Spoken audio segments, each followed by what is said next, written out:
বন্ধুরা চলে আসলাম অনেক দিন পর আবার একটি ব্লগ নিয়ে। তো বন্ধুরা আমাদের বাড়িতে পুরাতন কটা ঘর ছিল, মানে অনেকটাই পুরাতন ঘর ছিল, সেইগুলোকে ভেঙে নতুন ঘর করা হবে, একটা ঘর একটা ডাইনিং।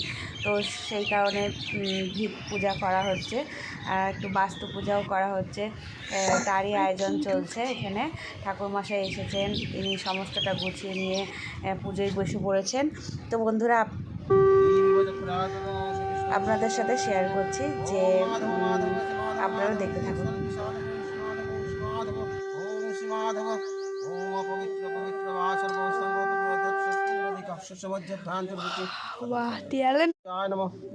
ओम जबा कुसुम शंका शंकस्वयं महादुतिं धन्तारिं सर्वपापवनमनदस्मै दिवाकरम् ओम ह्रीं ह्रीं सूर्याय नमः ओम ह्रीं सूर्याय नमः ओम ह्रीं सूर्याय नमः। তো বন্ধুরা আপনারা কারা কারা এরকম বাড়ি তৈরি করার আগে ভিত পূজা করেন অবশ্যই কমেন্টে জানাবেন।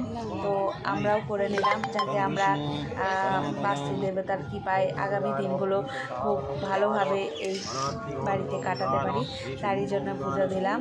তো বন্ধুরা ভিডিওটি কেমন লাগলো কমেন্টে জানাবেন, অবশ্যই পরবর্তী ভিডিও নিয়ে আসবো।